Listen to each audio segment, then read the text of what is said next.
What if you could walk away from your career at 50? No alarm clock, no commute, no Monday morning meetings, no waiting another 15 or 20 years before you finally have control over your time. For many people, retiring at 50 sounds like the ultimate financial freedom goal, but it also creates one very important question. How much money do you actually need? Is it $1 million, $2 million, $3 million? Or could you retire comfortably with much less? The surprising answer is that there is no single magic number. Your retirement number depends less on your age and more on three things: how much you spend, how much income you can generate without working, and how long your money needs to last. And retiring at 50 is very different from retiring at 65 or 67. You could potentially spend 40 years or more in retirement, which means your portfolio has to survive a much longer period. So in this video, we're going to build a practical retirement at 50 calculation. Look at several real-world examples and explain what changes when you're pursuing FIRE. Or financial independence, retire early. Let's start with the number most people get wrong. Your retirement number is based on spending, not salary. Imagine two people both earn $100,000 a year. Person A spends $90,000. Person B spends $45,000. They have the same salary, but they have completely different retirement requirements. That's because once you stop working, your salary disappears. What matters is how much money you actually need to live. So instead of asking, how much money should I have saved? Start with, how much will I spend every year after I stop working? Let's say you want to spend $50,000 per year in retirement. A simple starting point is the withdrawal rate approach. At a 4% withdrawal rate, you would divide your annual spending by 0.04. $50,000 divided by 0.04 equals $1.25 million. At 3.5%, the same lifestyle requires about $1.43 million. At 3%, it requires about $1.67 million. That gives you a useful range to $1.25 million to $1.67 million for $50,000 annual spending. And this is where early retirement becomes interesting. If you're retiring at 50, you may want to use a more conservative withdrawal assumption than someone retiring in their late 60s. Fidelity, for example, has discussed a roughly 3% withdrawal approach for people planning to retire early. Compared with traditional retirement guidelines that may use higher withdrawal rates, the exact percentage isn't a guarantee. Markets can fall, inflation can remain high, and your spending can change, but the principle is powerful. The lower your annual expenses, the smaller your required portfolio. Let's look at 4 different retirement lifestyles. This makes the numbers much easier to understand. Scenario 1. The lean FIRE lifestyle. Suppose you're comfortable living on $30,000 per year. At a 4% withdrawal rate, you'd need approximately $750,000. At 3%, you'd need approximately $1 million. That's a huge difference from the popular idea that everyone needs several $1,000,000 to retire. But there's a catch. A $30,000 annual budget may be realistic for one person in a relatively inexpensive location, especially if housing is already paid off. It could be much harder for a family living in an expensive American city. This is why FIRE is not simply about accumulating a giant investment portfolio. It's about controlling the relationship between your expenses and your assets. Scenario 2. A comfortable $50,000 lifestyle.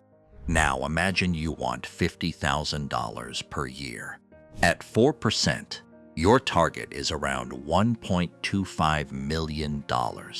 At 3.5%, approximately $1.43 million. At 3%, approximately $1.67 million. For many people, somewhere around $1.7 million becomes a reasonable planning range, depending on taxes, healthcare, housing, and other income sources. Scenario 3, $75,000 per year. Now we're talking about a more comfortable lifestyle.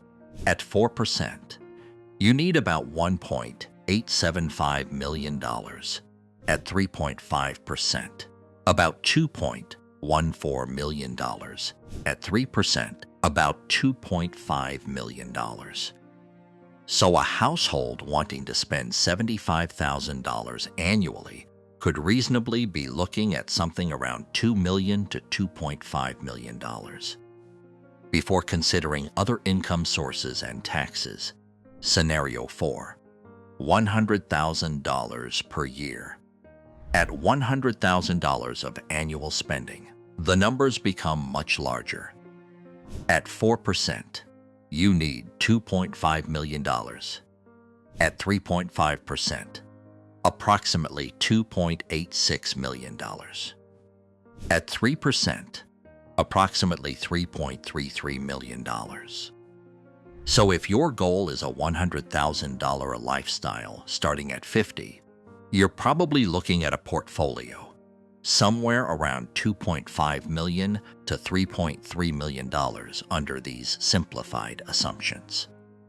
And this reveals something important. There isn't one retirement number. There are different retirement numbers for different lifestyles.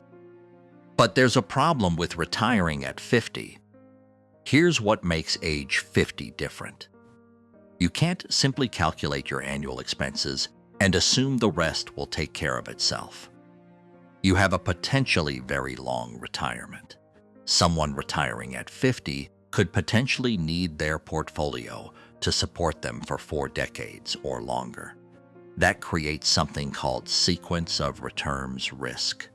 Imagine you retire with $1.5 million. In your first year, you withdraw $50,000. Then the stock market falls sharply. Your portfolio is now smaller, but you're still withdrawing money. If poor returns happen early in retirement, your portfolio can be damaged more severely than if the same downturn happens later. That's why early retirees need to think beyond the headline number. You need a portfolio that can survive bad markets, inflation, unexpected expenses, and changing spending patterns.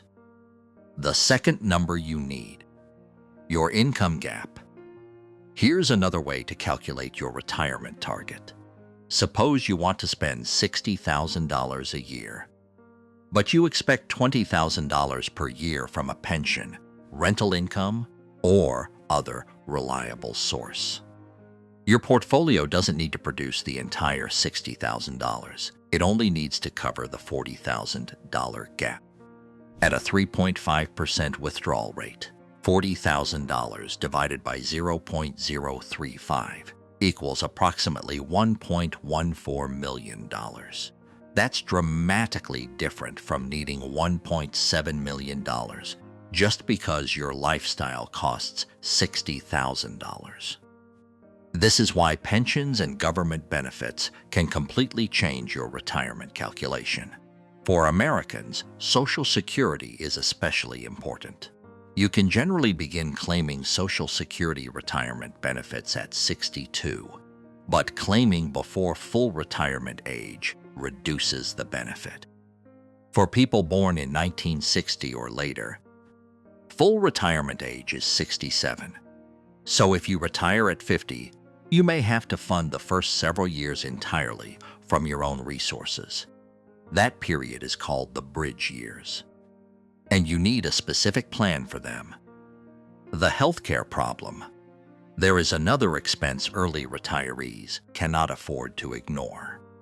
If you're in the United States and stop working at 50, you have years to cover before Medicare eligibility, which generally begins at 65. That means healthcare costs can become one of the biggest variables in your FIRE calculation. Your retirement portfolio might look sufficient on paper. You add insurance premiums, out-of-pocket costs, prescriptions, and potential long-term care. For context, Fidelity's 2025 estimate said a 65-year-old individual could need about $172,500 in after-tax savings to cover healthcare expenses throughout retirement. That's an estimate, not a universal requirement, but it illustrates how significant healthcare planning can be. For viewers in the UK and other countries, the healthcare calculation is different because the structure of public healthcare is different. But the broader lesson remains the same. Don't build a retirement plan around investment returns while ignoring healthcare, housing, and taxes. Planning for the future can be overwhelming, but you don't have to navigate it alone. If you're finding value in this breakdown so far, hit the like button. It helps this compass reach more people looking for financial direction. So, how much should you have by 50? Here's a useful way to think about it. If you're simply asking whether you're on track for a traditional retirement, Fidelity's current guideline suggests aiming for about 6 times your annual income by age 50, 8 times by 60, and 10 times by 67. But those figures assume a traditional retirement around 67, not necessarily retirement at 50. That's a crucial distinction. If you want to retire at 50, your target should be based primarily on annual expenses, not a salary multiplier. For example, if you spend $40,000 a year, a 3.5% planning rate suggests roughly $1.14 million. At $50,000 of annual spending, about $1.43 million. At $60,000, about $1.71 million. At $75,000, about $2.14 million. And at $100,000, about $2.86 million. These aren't guarantees or financial advice. They're planning examples that show how dramatically your spending level changes the required portfolio, the secret weapon, reducing expenses. Here's something many people overlook. You don't necessarily have to earn dramatically more to retire earlier. You can also reduce the amount your retirement portfolio needs to produce. Suppose you reduce annual expenses by $10,000. At a 3.5% withdrawal rate, that's equivalent to reducing your required portfolio by roughly $286,000. That's powerful. A $10,000 reduction in annual spending isn't just $10,000 saved every year. It can represent hundreds of thousands of dollars less that you need invested before you can become financially independent. This is one of the fundamental ideas behind FIRE. The goal isn't simply to become rich. The goal is to make the gap between what you need and what you own small enough that work becomes optional. What if you don't have enough yet? Let's say you're 50 and you have $600,000 invested. You want to retire, but your calculations suggest you need $1.4 million. Does that mean retirement is impossible? Not necessarily. You have several levers. You can work longer.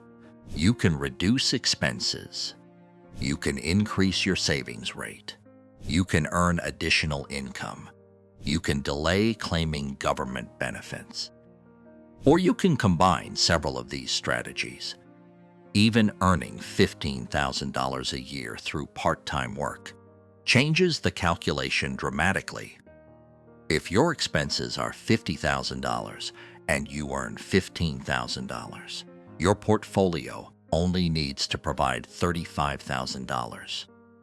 At 3.5%, that's approximately $1 million, rather than $1.43 million. This is why early retirement doesn't always have to mean zero income forever. For some people, the better goal is work optional. You might leave your high-stress career at 50 and spend a few years consulting, freelancing, teaching, running a small business, or working part-time. You don't have to replace your old salary. You only need enough income to reduce the pressure on your portfolio and the 5 numbers you should calculate. Before deciding whether you can retire at 50, calculate these 5 numbers. Number 1, annual retirement spending. Don't guess. Review your actual spending from the last 12 months and remove expenses that disappear when you stop working. Then add expenses that may increase in retirement. Number 2, reliable annual income. Include pensions, rental income, and eventually government retirement benefits. Number 3, your investment portfolio. Count assets that are genuinely available to support retirement. Number 4, your withdrawal rate. Don't automatically assume 4%. For a very early retirement, test your plan at 3%, 3.5%, and 4% to see how sensitive it is. Number 5, your bridge period. If you're retiring at 50 but won't receive certain benefits until your 60s, calculate exactly how you'll fund those years. This 5-number framework will tell you far more than a generic statements, like you need $2 million to retire. So, how much money do you really need to retire at 50? For some people, it could be around $750,000. For others, it could be $2 million, $3 million, or even more. The number depends on your lifestyle, your location, your housing situation, healthcare, taxes, investment portfolio, other income, and how long the money needs to last. But if there's one formula you should remember, retirement number equals annual spending minus reliable income divided by your planned withdrawal rate. And then stress test that number. Don't build your entire future around one optimistic market return. Build a plan that still has a chance of working when markets fall, inflation rises, or your expenses change. Because retiring at 50 isn't really about reaching a magical number.